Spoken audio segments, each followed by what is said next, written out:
Tasty, healthy, high protein, high fibre ಚಟ್ಪಟ salad ಹೇಗೆ ಮಾಡೋದು ಅಂತ ನೋಡೋಣ ಬನ್ನಿ.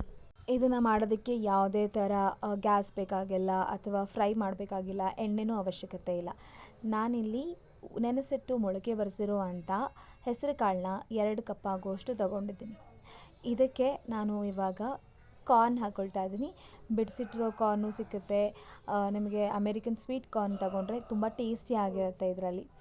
ಅದಾದ ಮೇಲೆ 1 ಕಪ್ ಆಗುವಷ್ಟು ಕಾರ್ನು, ನಂತರ ಒಂದು ಅರ್ಧ ಕಪ್ಪಷ್ಟು ಪೊಮೊಗ್ರಾನೇಟು. ನಿಮಗೆ ಎಷ್ಟು ಬೇಕೋ ಅಷ್ಟು ಹಾಕೋಬೋದು, ಇಷ್ಟೇ ಹಾಕೋಬೇಕು ಅಂತ ಏನಿಲ್ಲ.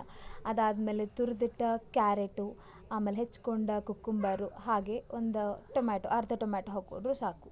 ಅದಾದ ಮೇಲೆ ಒಂದು ಚಿಕ್ಕ ಆನಿಯನ್ನು ಆ್ಯಂಡ್ ನಾನಿಲ್ಲಿ ಪೊಟ್ಯಾಟೊನ ಬೇಯಿಸ್ಕೊಂಡಿದ್ದೀನಿ. ಇಲ್ಲಿ ಎಲ್ಲನೂ ಹಸಿ ಇದೆ, ಪೊಟ್ಯಾಟೊ ಮಾತ್ರ ಬೇಯಿಸಿದ್ದೀನಿ. ಟೇಸ್ಟ್ ಇದು ಚೆನ್ನಾಗಿ ಬರುತ್ತೆ.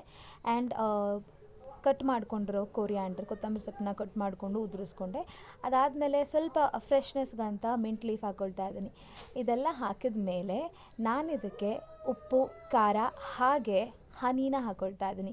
ಇಲ್ಲಿ ಸ್ವಲ್ಪ ಆ ಸ್ವೀಟ್ನೆಸ್ ಇತ್ತು ಅಂತ ಅಂದರೆ ಟೇಸ್ಟ್ ತಿನ್ನುವಾಗ ಚೆನ್ನಾಗಿ ಅನ್ನಿಸ್ತಾ ಇರುತ್ತೆ, ಚಟ್ಪಟ ಅನ್ನತ್ತೆ. ನೀವು ಬೇಕಾದರೆ ಅದಕ್ಕೆ ಚಾಟ್ ಮಸಾಲ ಕೂಡ ಆ್ಯಡ್ ಮಾಡ್ಕೋಬೋದು. ನಾನಿಲ್ಲಿ ಬರೀ ಸಾಲ್ಟು, ಪೆಪ್ಪರ್ ಮತ್ತು ಹನಿ ಹಾಕ್ಕೊಳ್ತಾ ಇದ್ದೀನಿ. ಸೊ ಎಲ್ಲ ಆದಮೇಲೆ ಒಂದು ಸ್ವಲ್ಪ ಲಿಂಬೆಹಣ್ಣನ್ನು ಸ್ಕ್ವೀಸ್ ಮಾಡಿಕೊಂಡು ತಿರುಗಿಸ್ಕೊಂಡ್ರೆ ಎಷ್ಟು ರುಚಿಯಾಗಿರೋ ಸಲಾಡ್ ರೆಡಿ ಆಗುತ್ತೆ, ಅದು ಕೂಡ ತುಂಬ ಕಡಿಮೆ ಸಮಯದಲ್ಲಿ. ಇದಕ್ಕೆ ನೀವು ಹೆಚ್ಕೊಳ್ಳೋದು ಒಂದೇ ಕೆಲಸ, ಎಲ್ಲ ಪಟ ಫ್ರೆಶ್ ಆಗಿ ಮಾಡಿಬಿಡ್ಬೋದು. ನೀವು ಇದಕ್ಕೆ ಪೈನಾಪಲ್ ಹಾಕೋಬೋದು ಅಥವಾ ತೋತಾಪುರಿ ಮಾವಿನಕಾಯಿನ ತುರಿದು ಹಾಕೋಬೋದು. ತುಂಬಾ ಟೇಸ್ಟಿಯಾಗಿರುತ್ತೆ. ಟ್ರೈ ಮಾಡಿ ನೋಡಿ. ಇದೇ ಥರ ಹೆಲ್ತಿ ರೆಸಿಪಿಗೋಸ್ಕರ ನಮ್ಮ ಚಾನಲ್ನ ಸಬ್ಸ್ಕ್ರೈಬ್ ಮಾಡಿಕೊಂಡು ಸಪೋರ್ಟ್ ಮಾಡ್ತಾ ಇರಿ. Thank you so much.